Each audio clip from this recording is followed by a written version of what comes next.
What's up, guys? It's your girl Jamila Mustafa, and this is BET's Next Up.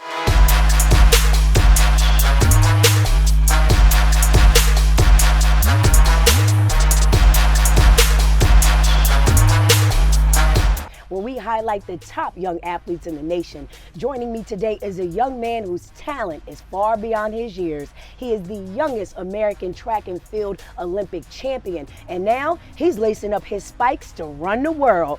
Please welcome Quincy Wilson. Yes, what's going on, my guy? Yeah, what's up, what's up? Listen, that green is something mean. Yeah, I like I appreciate it. I appreciate wow, it. the air feels so good here. Is Yes, this like your daily life? Of course, just that DMV energy, that energy that I've lived most of my life, and I love it here in the DMV. It's homegrown and it feels amazing all the time. So, listen, we got to get down to business. I just have to start off. How does it feel to be the youngest gold Olympic medalist when it comes to track and field? You know, how does that moment feel? Do you walk around sleeping with the gold still? Right. No, it feels amazing. It's a blessing that, you know, it's a dream come true. It's still surreal for me. But like I said, I had to put it down at some point, and just knowing that I had to go, I want to achieve more things. You know, I have multiple Olympics hopefully in my future, and so it's a blessing, but I know that it's 2 more years to Olympic come. Time has been flying by, so I'm really just looking forward to what I have in front of me and the season coming in front of me this senior year, and so, but all of it is a blessing for sure. I love it, and I like how they say just stay in the middle, right? You know, of course. There's so many awards, but what gets higher than that award? Right. And the fact that you said I still have more to accomplish. But one thing about you, Quincy, is that you didn't wait till you got to the Olympics to be breaking and setting records. You were doing it since you could walk. Starting track at the age of 8, breaking records in high school. Tell me about your career from when you started track to making it to the Olympics. Honestly, my mom put me in track because I had a lot of energy and it was a thing, and I had asthma, and a lot of people were just like, you have to do something to basically get the asthma. My mom was just like, she just put me in soccer. And in soccer, I was extremely fast, and my mom did soccer, and then I always had that competitive aspect in me. And so from soccer, we went from football to football, we went to track, and the track has always been the one. Football and track has been my heart, but track has taken off, and I love the competitive aspect of track, the one-on-one part of it. And like I said, track is different. It's different because it's you versus you. It's the clock versus you. It's everything internal. It's never external forces are just extra, but the internal forces will really get you around the track. Talk about being an advocate. Come on, ain't nothing going to stop you. And when you also talk about how track is teamwork, but it's still singular. For sure. It's all about you. So here we go, you know, when we talk about the things that you've done, you are a walking brand, you know, and you're still so young. You were one of the youngest athletes, you know, to sign a likeliness image deal when it comes to brands. And now you're seeing young athletes really take their own brand, you know, in their hands. How would you describe your brand, and where do you see it going? I feel like my brand is very unique, you know, just being the youngest to ever sign with like the company that I signed with New Balance, and just the way they treated me as a family. And I feel like I've started to set the trend for track and field, and that's something that I really wanted to do when I came into the sport. And it's honestly not just me showboating or me doing anything, it's just me being me, and I'm just trying to be unique and be myself. And that's what I try to inspire the youth to be. Just be yourself, and then everything else will follow with you. Don't try to be someone else. Just be a leader and do what you want to do, because that's what got me to where I'm at right now. So what we're gonna do, you're gonna do it, and then now you're gonna just move with it. And your arms are. Now, how far do you? Because one of them, they go back? One of them goes like to like the back of the last hand goes like to the back of your butt. So right there, it's like that. I sock the pocket. Yeah. And you move too? And you move to it, and then you move with it. Okay. Yeah. And what's that called? The A? A skip. A skip. Now, can you determine if somebody can run or not by how they A skip? Yeah, because so usually, you know, if I'm looking at them, I'm like, dang.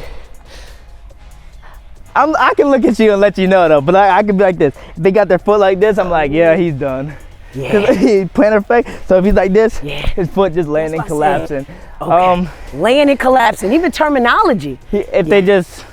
You can just look at them and be like, nah. You can tell, because I be seeing, because you know when they do this and y'all be looking, that's why I'm like, can you tell if you gonna be somebody? Yeah, you can tell if they get in the blocks, they get all like in there like this, hands forward, all like that. You'd be like, nah, they're done. Wow. But then you can also look at like different things. You can look at, I always would say like this. I would always talk to my mom.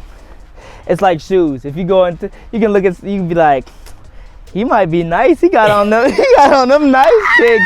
He might be running fast. Yes. And so you never know. So that's how you can look at all different types of things and be like, yeah, he's gonna be fast today. Or Wow. Yeah. Well, listen, I think that's all I need you to teach me today, because anything else I might have to pay for, and I can't afford you right now. Thank you, my brother. Wow, this has been great. Now you do your thing. I'm gonna work on my things. Yeah. I can see it. You are humble, and even when you talk about some of the accolades, you know, the USATF award for the Young Athlete of the Year, you know, when you're recognized, you know, by such a large enterprise for your achievements, how does that feel, really being recognized in real time? Because a lot of times they say people receive their flowers when they can't smell them. Right. You're receiving your flowers ahead of your years. Yes, how does that feel? No, it's a blessing. It's a dream come true, like I said, with a lot of these things. But just knowing that I couldn't have done it without just me. It's not just me. It's God. It's my parents. It's my family. It's everybody supporting me and just pouring into me. Yes. And I'm just going out here and running on the track and just being the person I am. And so it's really just a lot of people coming into my life, pouring into me, and I'm just doing what my legs can do best, and that's just running. And that's what my parents tell me to do. They say do good in school and run track and have fun, and that's all three things, and be a good person. That's all. That's and they said, look, we'll give you the world. And we'll do it, and they'll do whatever they want to do. But like they said, all those four things I need to do: be a good person, go do good in school, be good in track, and just have fun. Those are four main things. Although you're laid back, I can tell that you want this not only for you, but for what you potentially could represent. For sure. Quincy, do you want to be the best in the world? Of course. That's not even a question. That's my competitive aspect. I would like to be the best I can ever be, and whoever knows what that can be. And in terms of being the best, you have to study the greats. Of course. Who are some track and field inspirations that inspired you? Cindy McLaughlin for sure. Of course, first person I've ever seen running is Usain Bolt, but it's a bunch of Americans athletes that I've just looked at over the years, and some of them I'm even running with now. So it's a lot of them that we just look back and you be like Michael Johnson, you look at everything that he's done, and some of the times you look at it and be like, how did he come through that fast, and how did he do some things that fast? It's still shocking to me. And you know, I asked them for advice, and a lot of those people that I've looked up to have honestly reached out to me, and that's one of the great things I can say is it's amazing. Wow, so you had that mentorship. You in a group now. You in a text message now. Okay. I love the support.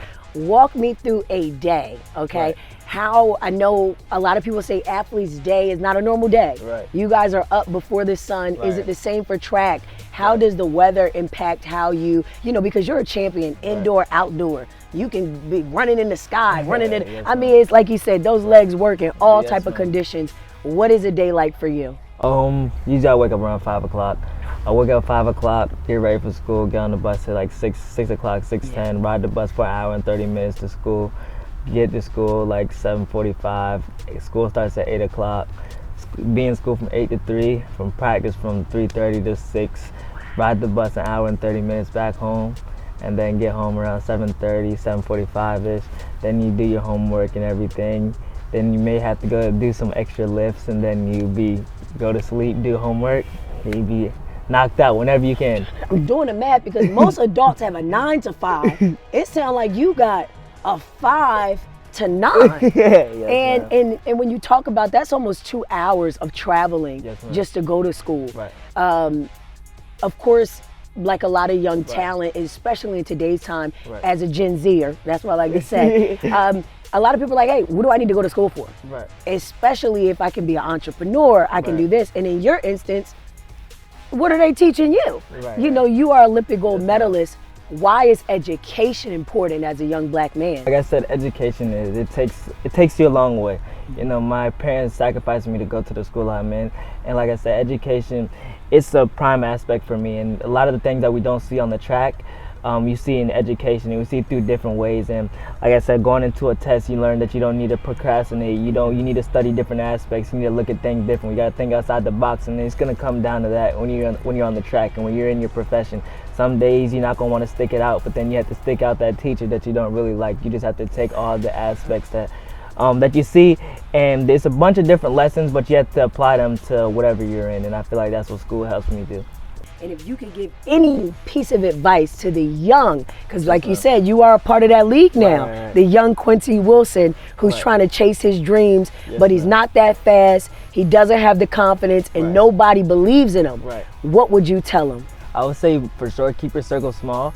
You never know who wants to come in, and just be the person you always want to be. And the third advice I would say, I gave you three things. This is gonna be my third one. I say there's always gonna be someone that's gonna put limits on you, but break through those limits. And that's how I got to the position that I'm in, because I broke through those limits and just keep breaking them. But there's always gonna be someone that tries to set one. Only one that can ever put limits on you is God, and He will never do that. Come on, the youngest Olympic track and field American champion, soon to run the world, but right now he's running the game. And listen, Quincy Wilson, thank you for your time. Of course. This might be BET's next up, but he is already it. He's already up. Yes, yeah, my God, you feel me? You know it.